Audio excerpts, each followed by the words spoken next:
자, 이번에는요. 어떻게 생각하십니까? 순서를 진행해 보겠습니다. 패널 분들의 한 방이 있는 해설을 기대하면서 주제 보겠습니다.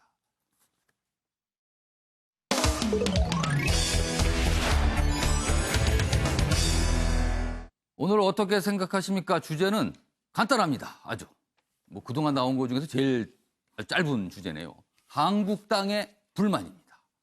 한국당 어제 뭔가 만족스럽지 않다다. 그러니까 어디를 향해서 불만을 나타냈거든요. 요 내용 좀 다뤄보겠습니다. 그리고 패널 네 분께서는 요 기사 내용을 보고 어떤 단어 또는 어떤 표현이 떠오르시는지 좀 써주시기 바랍니다. 자, 조선일보 기사부터 좀 먼저 보겠습니다. 좌파의 장악이 돼서 그렇다. 이게 무슨 소리입니까, 이게? 좌파의 장악이 됐다. 한국당의 언론 탓, 이렇게 제목이 돼 있습니다. 황교안 대표가 어제 국회의 한 행사, 그러니까 당 행사에서 여러 가지 얘기를 좀 했는데 그 중에 한 대목입니다. 실수만 연일 크게 보도하더라. 이런 불만을 나타낸 거예요. 좀 더 자세히 보겠습니다. 여기 지금 색깔이 칠해져 있죠. 황교안 대표는 어제입니다. 국회에서 열린 당 대외협력위원회 임명장 수여식, 당 행사입니다. 여기에서 얘기를 했어요. 언론이 좌파에 장악돼 좋은 메시지를 내놓으면 하나도 보도가 안 되고 실수를 하면 크게 보도된다. 이런 불만을 갖고 있는 거예요. 그리고 또 있습니다. 우리 당이 하는 일은 다 잘못된 것으로 나온 반면 잘하고 있는 것들은 보도가 전혀 안 되는 측면이 있다.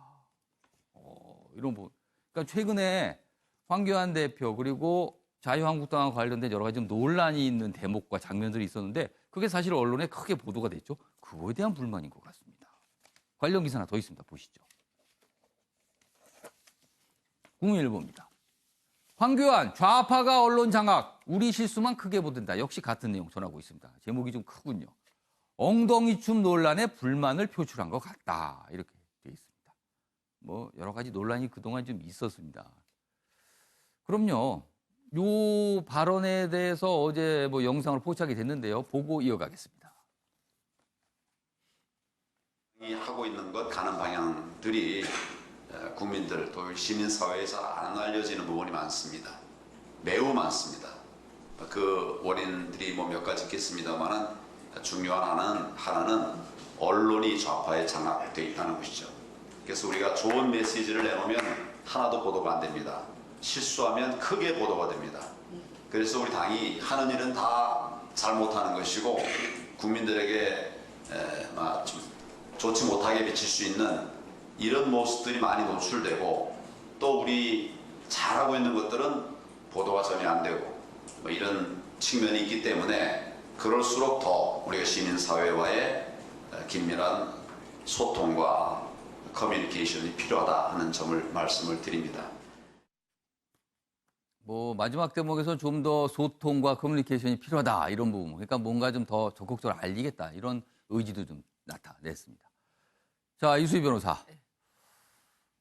한국당 전반적으로 불만이 뭔가 있는 것 같은데 지금 어떻게 보셨습니까? 표현을 보니까 신경질이라고 쓰셨네요. 조급함이라고 좀 완화해서 쓸까 하다가 더 적나라한 게 나을 것 같아서요.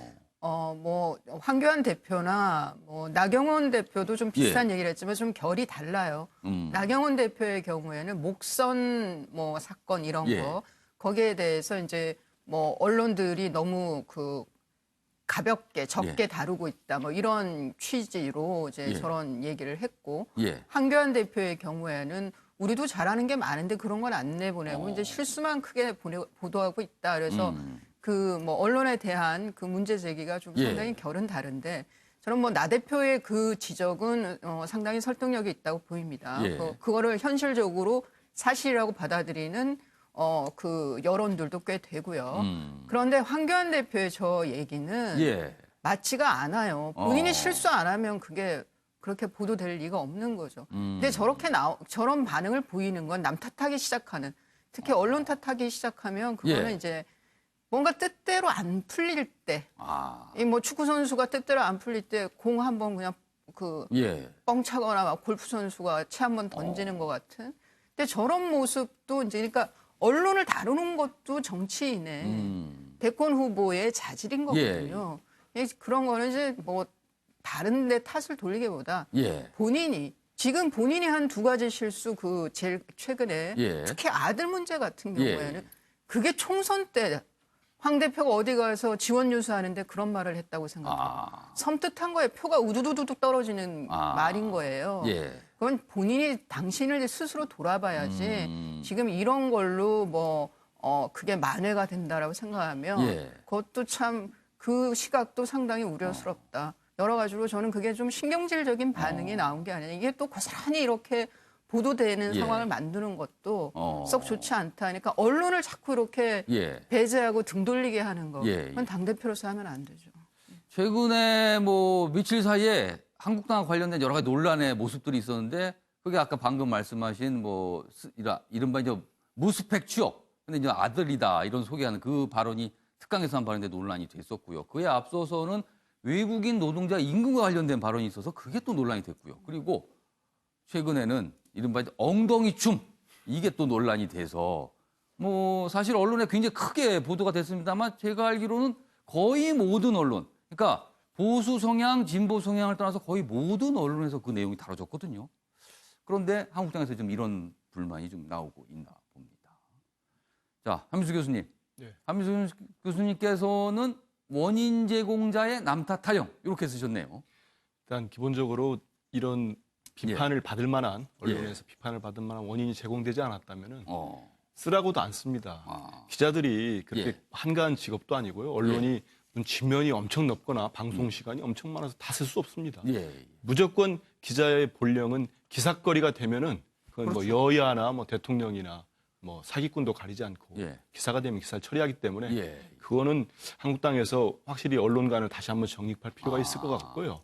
그리고 특히 이 발언은 좌파에 뭐 이렇게 다 잡혀 있다, 장악돼 있다 이건 당 대표가 하실 말씀은 아닌 것 같습니다. 아무리 좀 본인들 입장에서는 억울하더라도 대변인 정도가 하거나 그렇게 하면 좋을 것 같고 특히 저는 이제 뭐 당 대표의 스펙 발언이랄지 대단히 부적절하고 그 이후에 또 거짓말 본인이 또 밝혔지 않습니까? 아들의 뭐 점수랄지 거짓말하는 결과가 됐는데 특히 이제 엉덩이 춤 같은 경우는 이 모든 정당의 정치 행위는 사실 명분과 함께 이 시기가 중요합니다. 언제 이걸 했느냐가 중요하거든요. 근데 이게 물론 뭐 페스타라는 게 이게 각 당의 여성 당원들이 다 모이니까 장소 문제도 그렇고 꽤 오래전에 준비됐을 거예요. 하지만 불과 그 이틀 전에 24일 날 이제 진짜 80일간 걸쳐서 국회가 정상화된 합의문이 마련됐는데 한국당 의원총회에서 어찌됐든 부결이 됐어요. 그렇습니다. 그래서 모든 정당으로부터 비판을 받고 있는 상황인데 그 이틀 뒤에 여성 당원들이 모이셔가지고 그리고 이 행위 자체는 우리가 뭐 스포츠 경기에서 보지만 이거는 그 앞에 사람들에 대한 모독입니다. 그 보신 분들이 화를 내야 돼요. 쪽에서는 사실 엉덩이를 상대에게 보이는 거는 약간 모욕적인 행동이라고 간주가 앞에 돼요. 보신 분들이 박수 치고 좋아할 게 아니고 저 뭐야 우리한테 모독한 이렇게 받아들여야 되는데 아무튼 간에요. 그 부적절했으면 차라리 처음 반응이 우리가 이런 거를 한 거에 대해서 깔끔하게 사과를 했으면 뭐 황 대표께서 왜 이렇게 과도하게 비판하느냐 이런 욕을 먹지 않고 할 텐데요. 근데 그러면 이 시점에서 저는 왜 황 대표가 뭐 머리도 좋고 권한대행까지 하신 분이 대통령 이런 발언을 했을까? 이유가 있습니다. 사실. 어떤 이유입니까? 제가 볼 때는요. 과도한 비판을 받거나 본인들 판단에 이럴 때는 그 화살판을 제공할 필요가 있어요. 그 화살판을 제공을 하면은 거기에 대해 화살을 쏩니다. 누가 쏘냐면은 그 반대편이나 중도 객관적 사람들은 쏘지 않아요. 자기 지지층이 쏩니다. 왜냐하면 한국당 지지자 중에도 최근에 1년의 뭐 스펙 발언, 외국인 차별 발언 지금까지 보면서 왜 우리 당 이러지? 화가 난 분들이 있어요. 왜 그럴까? 할 때 그 비판을 돌릴 만한 뭐가 나와야 됩니다. 그러면 언론 쪽을 타겟으로 설정이 됐다. 제가 볼 땐 그렇습니다. 그래서 당에서 언론을 딱 내놓아준 겁니다. 하라. 좌파 언론이 많아가지고 우리 잘못은 이거밖에 안 되는데 너무 과도하다. 자, 욕할 화풀이할 대상이 생겼어. 이거를 준 거라고 저는 보고 있습니다. 그런데 그거는 한순간에 그런 비판을 잠재우거나 아니면 돌릴 수는 있어도 장기적으로 보면 선거에 이기기 위해서는 자기 지지층 가지고는 안 됩니다. 그래서 바람직하진 않다. 이렇게 보고 있습니다. 뭐 그렇게 해석을 했는데 아까 영상 마지막 부분에 황교안 대표가 앞으로 뭐 커뮤니케이션, 소통 활발하게 했다는데 그렇게까지 생각을 했을까요? 시민사회단체라는 게요. 본인들도 입맛에 맞는 시민사회단체만 보게 되면 그 역시 한계가 있을 수도 있습니다. 알겠습니다. 뭐 아무튼 두 분의 지금 설명과 해석을 좀 들어봤는데요.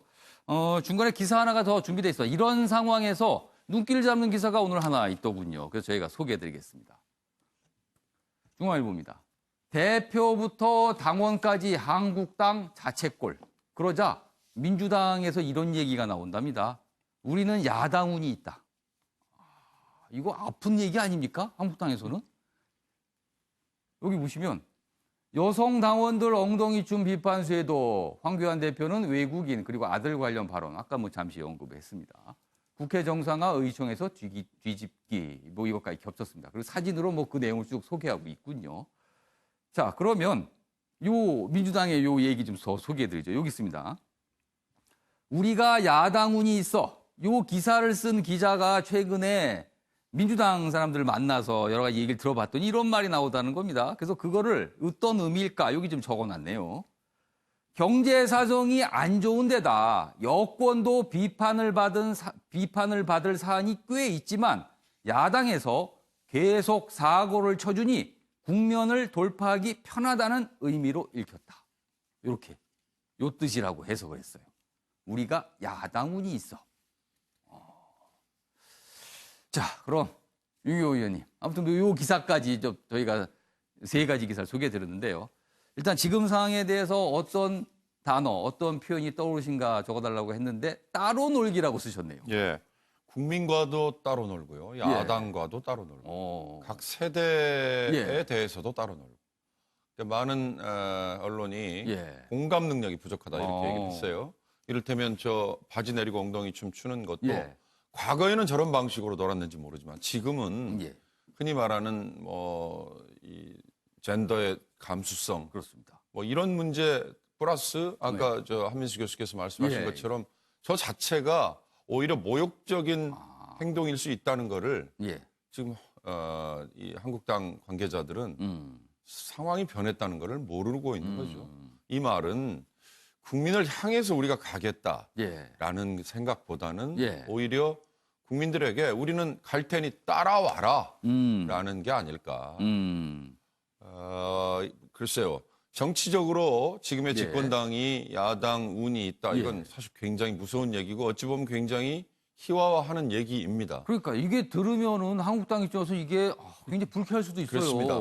문재인 대통령 얘기를 하면서 문재인 대통령이 다른 건 없어도 야당 복은 있다 이런 얘기를 진작부터 사석에서 많이 했어요. 근데 최근에 이런 일련의 사태를 가만 보면 황교안 총리도 아들 얘기를 하고 나서 황교안 대표. 황교안 대표도 아들 얘기를 하고 나서 해명을 할 때 도대체 뭐가 잘못됐는지 내가 왜 지금 비판을 받는지를 모르고 있다라는 게 여실히 읽혔거든요.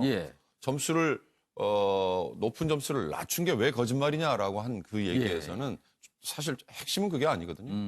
나경원 대표 여야 합의해놓고 부결이 돼서 와서 그 다음에 한 얘기도 국민을 향해서든 야당을 향해서든 우리 당내 사정이 복잡해서 이렇게 부결이 됐다는 거에 대한 사과를 사실 먼저 해야죠. 사과. 그렇습니다. 그런 것 없이 그냥 넘어가려고 하다 보니 결국은 더 역풍이 불었다.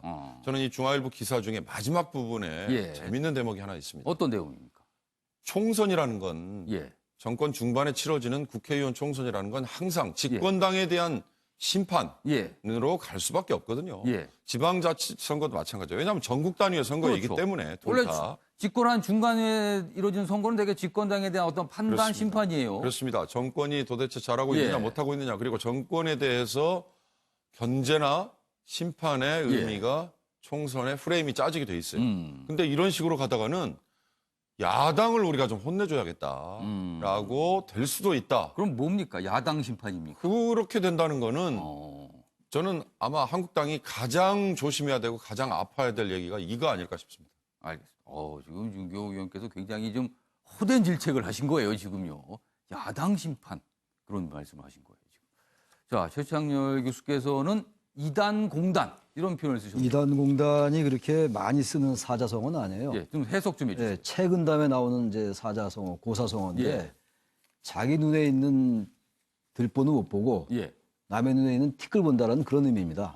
근데 아까 이제 표현을 써달라 이런 말씀하셔서 제가 이제 이런 사자성어를 억지로 이제 생각해낸 건데 지금 이제 자신들이 이 저질렀던 많은 비판받을 점들이 있잖아요. 거기에 대한 반성과 겸함이 없어요, 일단.